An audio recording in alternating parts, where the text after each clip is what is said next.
As I stand on the beach and look out at the moody sea, I begin to wonder if this had been a bad idea.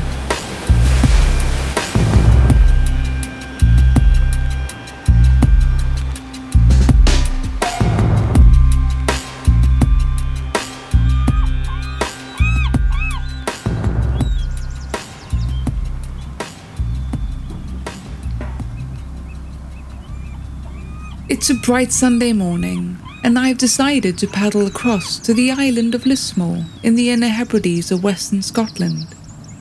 Having circumnavigated the island a few years ago, today would be a much shorter journey, simply crossing over for a leisurely paddle along part of the coastline, with a plan to spend the night on one of the northern beaches. I'd been recovering from surgery to fix a problem with my heart, and the last few weeks of poor weather had kept me largely ashore, so I'm grateful to finally have a calm enough day to get back on the water.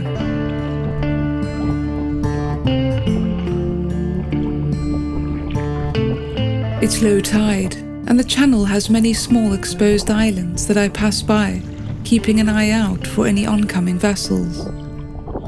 A breeze from the northeast textures the water and rustles against my clothing.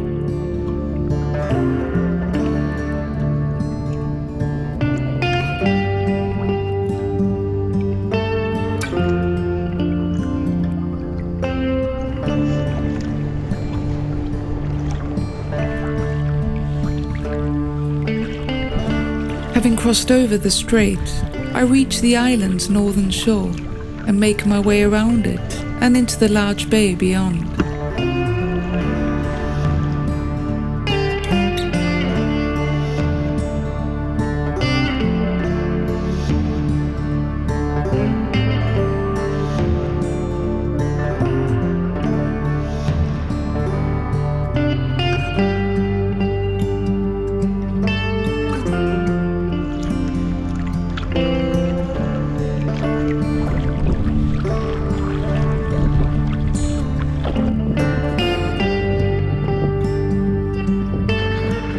The many exposed skerries here are home to a colony of common seals, who watch me with a mixture of curiosity and wariness as I pass by.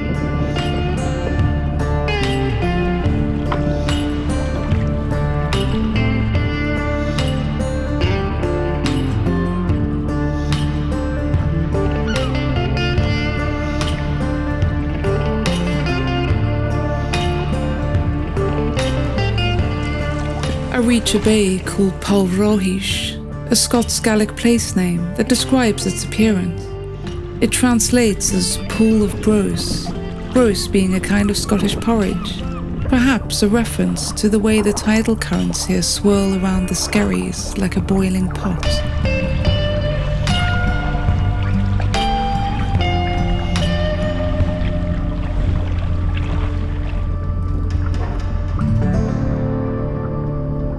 I come around the island's northwestern corner and start making my way down its western side.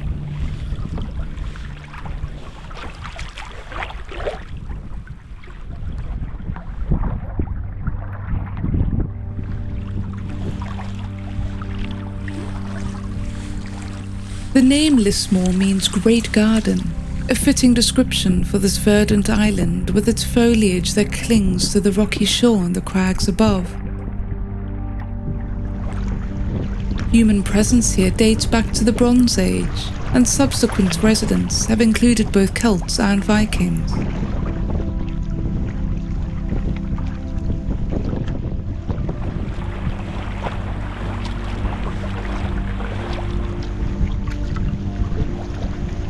The coastline here is rugged and steep, and I enjoy the views southwards down the Linnhe of Morven towards the island of Mull.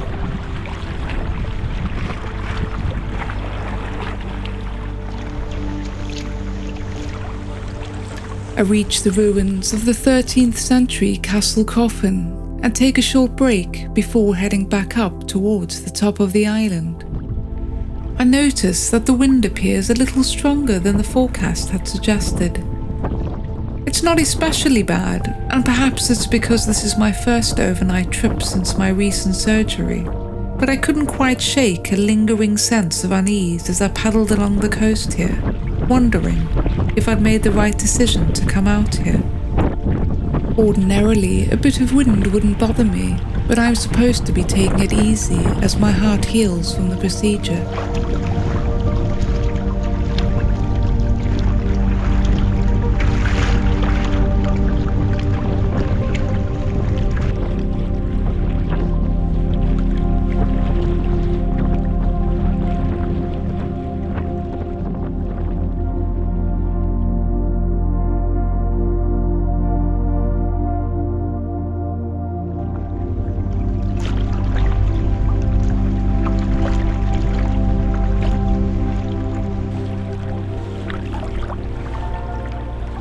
It's mid-afternoon as I arrive back at Palfrohish.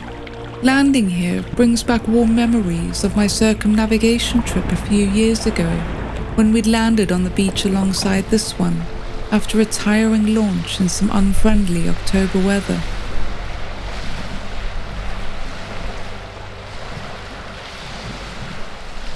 It may be windy, but the sun is shining, and I enjoy its gentle warmth as I set up my campsite.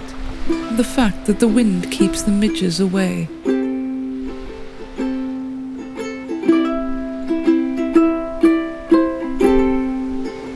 There's a type of gentle contentment I always feel once I am pitched up with my tent somewhere, whether it's a beach or a mountain. It's like I start melting into my surroundings, and every small detail of the landscape around me comes alive.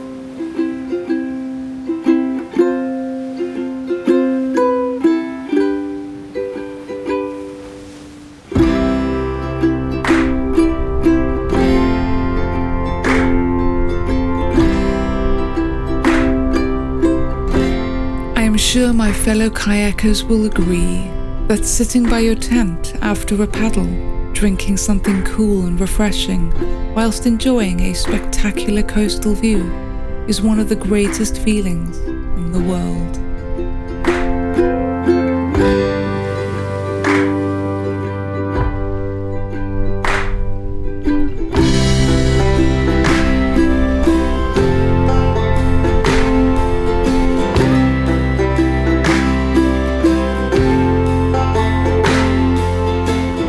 As the shadows grow longer, I savour that feeling of being somewhere far away from everything, almost as if I have the entire island to myself.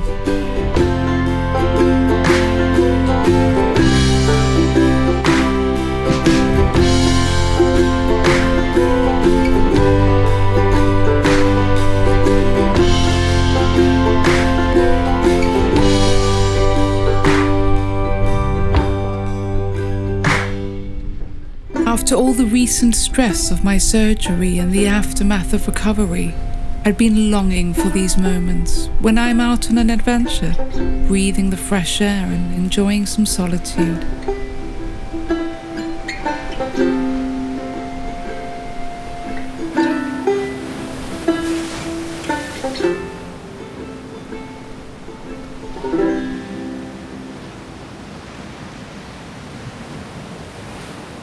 As the afternoon turns to evening, I watch the sea. The forecast had suggested the wind would gradually decrease over the course of the day, but, if anything, it appears to have strengthened and maintained a northeasterly direction, when it should have turned more easterly. As the sea loch is also oriented northeasterly, the wind is being funneled quite considerably, and while the sea state isn't particularly bad, I feel concerned that it will continue to gather strength.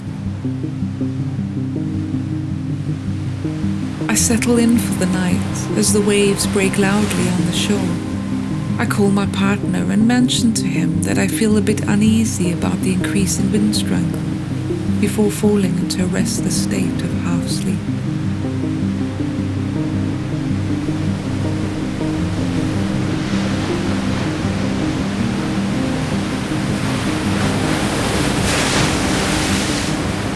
I rise at 4 a.m. to the continued sound of the waves breaking on the beach.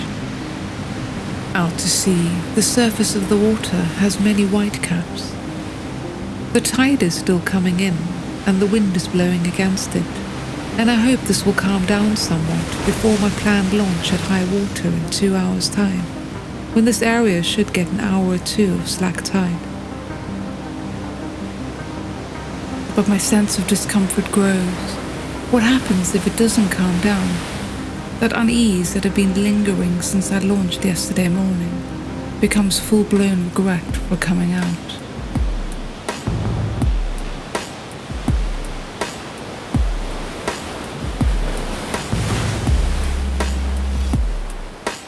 I begin to pack down my campsite.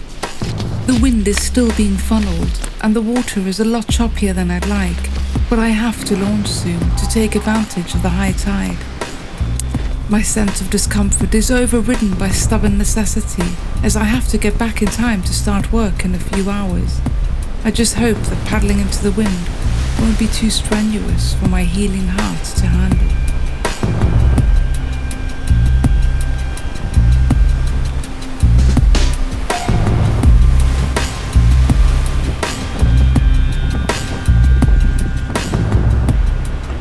It's difficult packing my kayak with these annoying waves continually hitting it, but I'm nothing if not stubborn, and I load it up and paddle out, wrestling my last gear bag into my cockpit as the kayak bounces on the water. I've switched to my other paddle as I can roll more reliably with it, and I have my VHF switched on in case I have to resort to using it. Anyone who has used a GoPro on their kayak will know how it makes the waves appear disappointingly smaller than they were. The highest waves here are above my head height, and my heart is racing as I venture out into the gloomy light of the dawn, the wind roaring in my ears.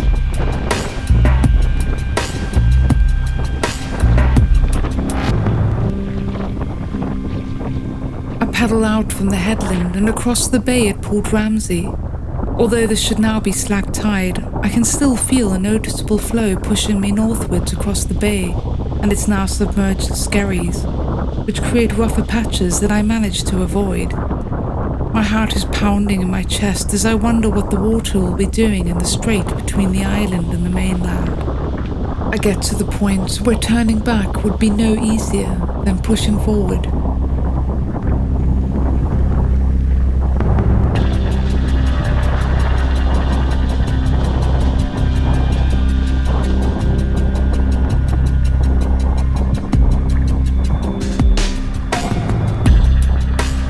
I finally come around the top of the island and back into the Linnhe of Lorne.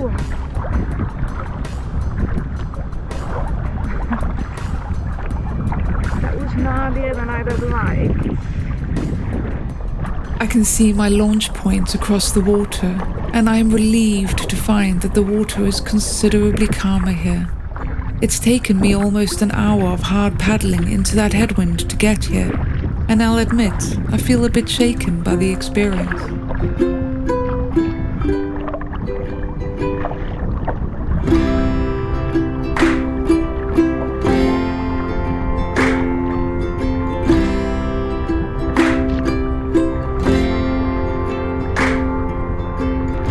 As I paddle the last stretch, I feel a sense of humility in the face of the elements.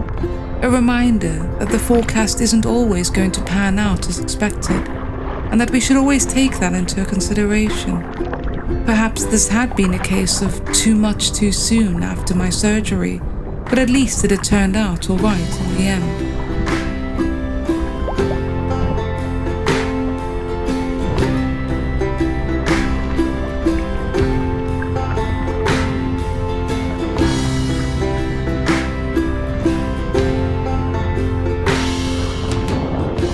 I know some will say that this was foolish, and it probably was, but the sea reminds us that there's a balance to be found between listening to our fears and trusting in what we may be capable of.